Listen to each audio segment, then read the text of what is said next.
Ministers of the Republic of Cuba. I request protocol to escort His Excellency.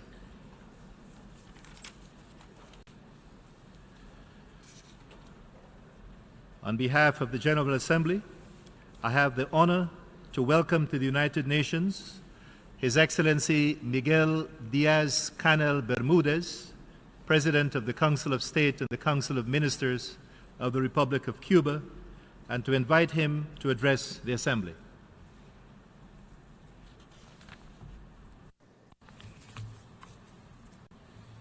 Señor Presidente, imposible estar aquí, hablar desde este podio en nombre de Cuba y no tocar momentos históricos de la Asamblea General, que lo son también desde nuestra memoria más entrañable.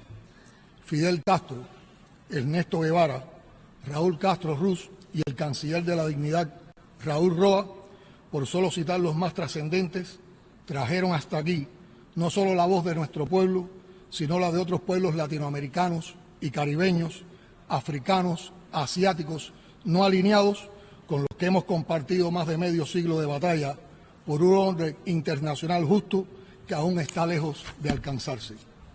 Es absurdo, pero coherente con la irracionalidad de un mundo en el que el 0,7% más rico de la población puede apropiarse del 46% de toda la riqueza, mientras el 70% más pobre solo accede al 2,7% de la misma.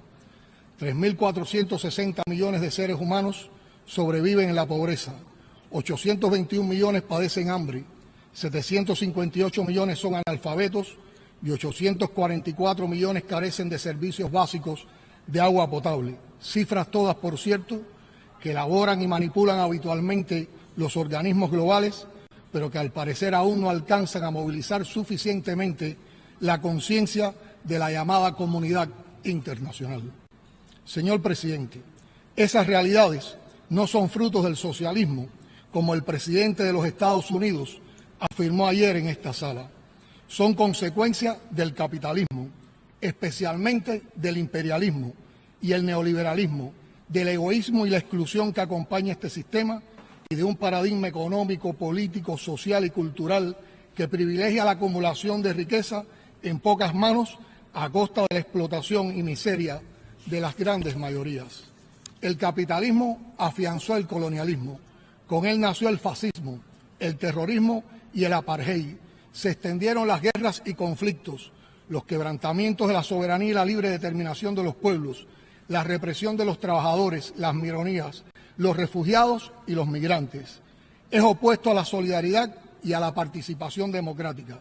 Los patrones de producción y consumo que le caracterizan promueven el saqueo, el militarismo, amenazan a la paz, generan violaciones de los derechos humanos y constituyen el mayor peligro para el equilibrio ecológico del planeta y la sobrevivencia de los seres humanos.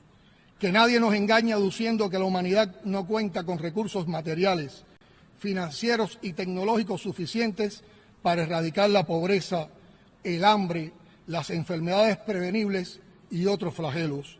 Lo que no existe es la voluntad política de los países industrializados, quienes tienen el deber moral, la responsabilidad histórica y recursos abundantes para resolver los problemas globales más apremiantes. La verdad es que al mismo tiempo que se alega insuficiencia de fondos para cumplir los objetivos y metas de la Agenda 2030 o enfrentar el creciente impacto del cambio climático, en el año 2017 se derrocharon en gastos militares 1,74 billones de dólares, la cifra más alta desde el fin de la Guerra Fría. El cambio climático es otra realidad ineludible y una cuestión de supervivencia para la especie humana, en particular para los pequeños estados insulares en desarrollo.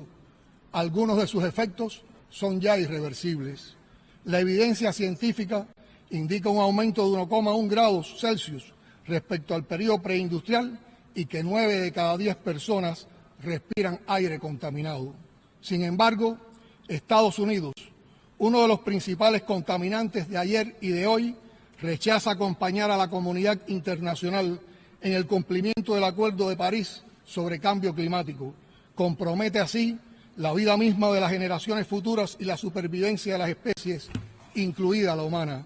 Más aún, como si no sobraran las amenazas sobre la humanidad y sus deslumbrantes creaciones, es un hecho que se perpetúa y expande el hegemonismo militar y nuclear, en detrimento de la aspiración mayoritaria de los pueblos a un desarme general y completo, ideal que Cuba comparte, y como prueba de su compromiso con este objetivo, el 31 de enero pasado se convirtió en el quinto Estado en ratificar el Tratado sobre Prohibición de las Armas Nucleares.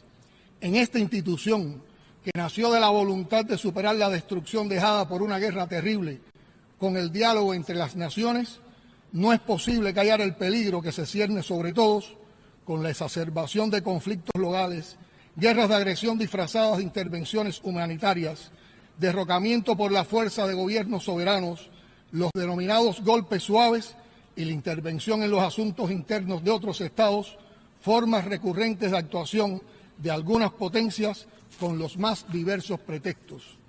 La cooperación internacional para la promoción y protección de todos los derechos humanos para todos es un imperativo, pero su manipulación discriminatoria y selectiva con pretensiones de dominación viola los derechos a la paz, a la libre determinación y al desarrollo de los pueblos.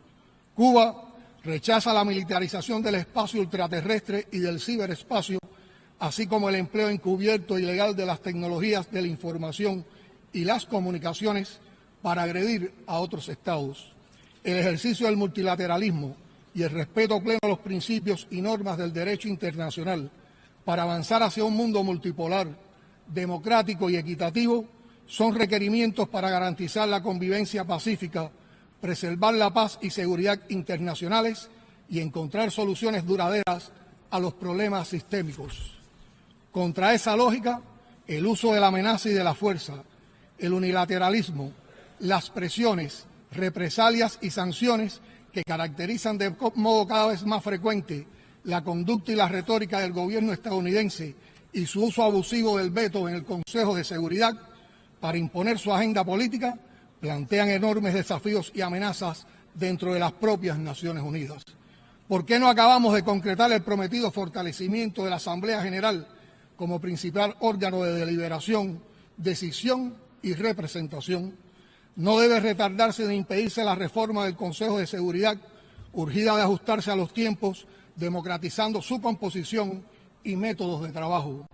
Hoy venimos a reiterar lo que el comandante en jefe de la Revolución Cubana, Fidel Castro Ruz, dijo en ocasión del 50º aniversario de la ONU y que resume la más noble aspiración de la mayoría de la humanidad, y cito: queremos un mundo sin hegemonismos, sin armas nucleares, sin intervencionismos, sin racismo, sin odios nacionales ni religiosos, sin ultrajes a la soberanía de ningún país, con respeto a la independencia y a la libre determinación de los pueblos, sin modelos universales que no consideran para nada las tradiciones y la cultura de todos los componentes de la humanidad, sin crueles bloqueos que matan a hombres, mujeres y niños, jóvenes y ancianos, como bombas atómicas silenciosas.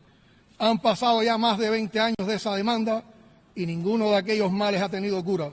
Más bien, han empeorado. Tenemos todo el derecho a preguntar por qué y el deber de insistir en la búsqueda de soluciones efectivas y justas. Señor presidente, nuestra América es hoy escenario de persistentes amenazas incompatibles con la proclama de América Latina y el Caribe como zona de paz, firmada en La Habana por los jefes de Estado y de Gobierno en 2014, en ocasión de la segunda cumbre de la Comunidad de Estados Latinoamericanos y Caribeños. La actual administración estadounidense ha proclamado la vigencia de la doctrina Monroe y en un nuevo despliegue de su política imperial en la región, ataca con especial saña a Venezuela. En ese amenazador contexto, queremos reiterar nuestro absoluto respaldo a la revolución bolivariana y chavista, a la unión cívico-militar del pueblo venezolano y a su gobierno legítimo y democrático, conducido por el presidente constitucional Nicolás Maduro Moros. Rechazamos los intentos de intervención y las sanciones contra Venezuela que buscan asfixiarla económicamente y dañar a las familias venezolanas. Repudiamos los llamados a aislar a esa nación soberana que no hace daño a nadie. Rechazamos igualmente los intentos de desestabilizar al gobierno de Nicaragua, un país de paz y donde se han conseguido notables avances sociales, económicos y de seguridad ciudadana en favor de su pueblo. Denunciamos el encarcelamiento con fines políticos del expresidente Luis Ignacio Lula da Silva y la decisión de impedir al pueblo votar y elegir a la presidencia al líder más popular de Brasil. Nos solidarizamos con las naciones del Caribe que solicitan legítima reparación por las horrorosas secuelas de la esclavitud, así como el trato justo, especial y diferenciado que merecen. Reafirmamos nuestro compromiso histórico con la libre determinación y la independencia del hermano pueblo de Puerto Rico. Apoyamos el legítimo reclamo de soberanía de Argentina sobre las Islas Malvinas, Sandwich del Sur y Georgia del Sur. Reiteramos el apoyo irrestricto a una solución amplia, justa y duradera para el conflicto israelo-palestino sobre la base de la creación de dos estados que permita al pueblo palestino ejercer el derecho a la libre determinación y a disponer de un Estado independiente y soberano en las fronteras anteriores a 1967, con Jerusalén Oriental como su capital. Rechazamos la acción unilateral de Estados Unidos de establecer su representación diplomática en la ciudad de Jerusalén, lo que agudiza aún más las tensiones en la región. Condenamos la barbarie de las fuerzas israelíes contra la población civil en Gaza. Reafirmamos nuestra invariable solidaridad con el pueblo saharaui y el apoyo a la búsqueda de una respuesta definitiva a la cuestión del Sáhara Occidental que le permite el ejercicio del derecho a la autodeterminación y a vivir en paz en su territorio. Apoyamos la búsqueda de una solución pacífica y negociada a la situación impuesta a Siria sin injerencia externa y con pleno respeto a su soberanía e integridad territorial. Rechazamos cualquier intervención directa o indirecta que se lleve a cabo sin el acuerdo de las autoridades legítimas de ese país.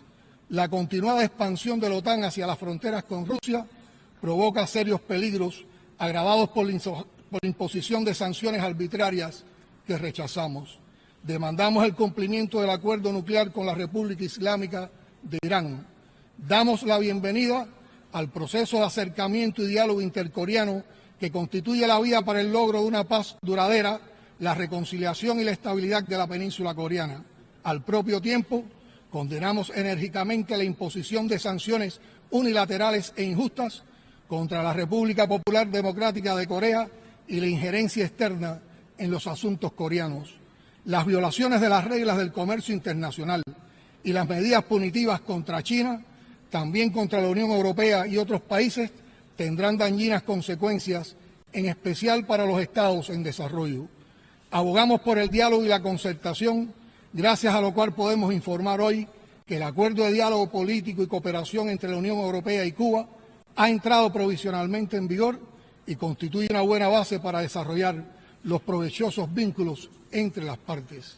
Señor presidente, el gobierno de los Estados Unidos mantiene hacia Cuba una retórica agresiva y una política dirigida a subvertir el sistema político, económico, social y cultural de mi país.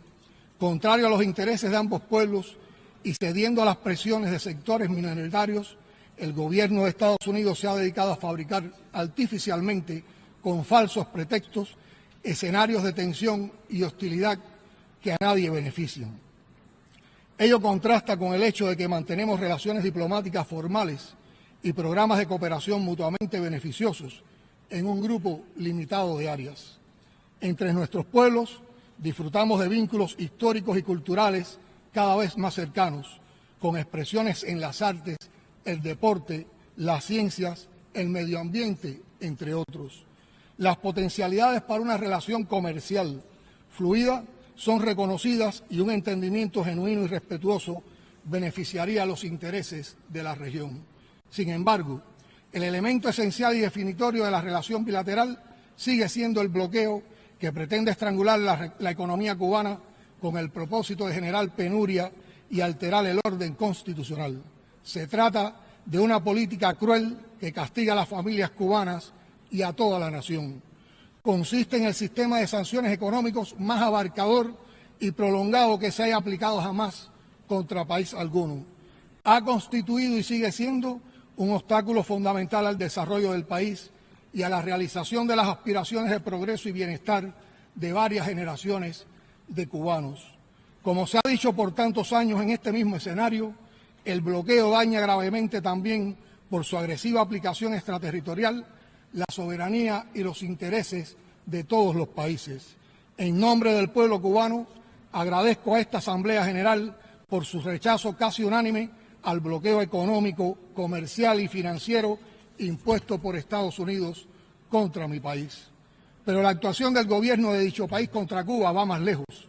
Incluye programas públicos y encubiertos de grosera intromisión en nuestros asuntos internos, fin para el cual utiliza decenas de millones de dólares que son oficialmente aprobados en su presupuesto en violación de las normas y principios sobre los que descansa esta organización y en particular de la soberanía de Cuba como nación independiente.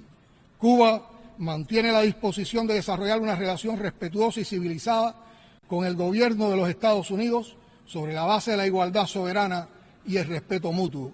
Esa es la voluntad del pueblo cubano y sabemos que se trata de una aspiración compartida por la mayoría de los ciudadanos estadounidenses y particularmente por los cubanos que residen en ese país. Seguiremos reclamando sin descanso el fin del cruel bloqueo económico, comercial y financiero, la devolución del territorio ilegalmente ocupado por la base naval norteamericana en Guantánamo y la compensación justa a nuestro pueblo por los miles de muertos y mutilados y por el daño económico y material ocasionado en tantos años de agresión. Cuba siempre estará dispuesta a dialogar y a cooperar desde el respeto y el trato entre iguales. Nunca realizaremos concesiones que afecten la soberanía e independencia nacional. No negociaremos nuestros principios ni aceptaremos condicionamientos. A pesar del bloqueo, la hostilidad y las acciones que ejecuta Estados Unidos para imponer un cambio de régimen en Cuba, aquí está la revolución cubana, viva y pujante, fiel a sus principios. Señor presidente, el cambio generacional en nuestro gobierno no debe ilusionar a los adversarios de la revolución. Somos la continuidad, no la ruptura. Cuba ha proseguido dando pasos para perfeccionar su modelo de desarrollo económico y social con el objetivo de construir una nación soberana, independiente, socialista, democrática, próspera y sostenible. Ese es el camino que escogimos libremente. El pueblo cubano jamás regresará al pasado oprobioso del que se liberó con los mayores sacrificios durante 150 años de lucha por la independencia y la dignidad plena. Por decisión de la abrumadora mayoría de las cubanas y los cubanos, daremos continuidad a la obra emprendida casi 60 años atrás. Con esa convicción, comenzamos un proceso de reforma de la Constitución, ejercicio genuinamente participativo y democrático, mediante discusión popular del proyecto que se aprobará finalmente en referendo. Tengo la convicción de que no habrá cambios en nuestros objetivos estratégicos y que el carácter irrevocable del socialismo será ratificado. Los principios de nuestra política exterior permanecerán inalterables, como expresara el primer secretario de nuestro partido, Raúl Castro Ruz, en su intervención en ocasión del 70 aniversario de la Organización de las Naciones Unidas, y cito, podrá contar siempre la comunidad internacional con la sincera voz de Cuba frente a la injusticia, la desigualdad, el subdesarrollo, la discriminación y la manipulación, y por el establecimiento de un orden internacional más justo y equitativo, en cuyo centro se ubique realmente el ser humano, su dignidad y bienestar. La Cuba, en nombre de la cual hablo hoy, es orgullosa continuadora de esa política independiente, soberana, fraternal y solidaria con los pobres de la tierra, productores de toda la riqueza del planeta, aunque el injusto orden global los castigue con la miseria, en nombre de palabras como democracia, libertad y derechos humanos que los poderosos en la realidad han vaciado de contenido. Ha sido emocionante hablar en la misma tribuna donde hace hoy 58 años atrás Fidel expresó verdades tan poderosas que todavía nos estremecen frente a los representantes de las más de 190 naciones que, rechazando chantajes y presiones, cada año llenan la pizarra de votaciones de dignos símbolos verdes de aprobación a nuestra demanda de fin de bloqueo. Me despido con la esperanza de que las nobles aspiraciones de la mayoría de la humanidad terminen por realizarse antes de que nuevas generaciones vengan a ocupar este podio reclamando lo mismo que hoy reclamamos nosotros y ayer reclamaron nuestros históricos predecesores. Muchas gracias.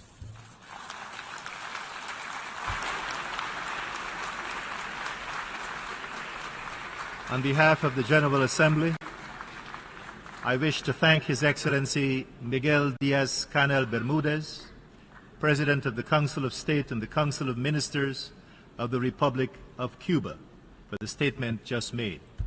May I request representatives to remain seated while we greet the head of state.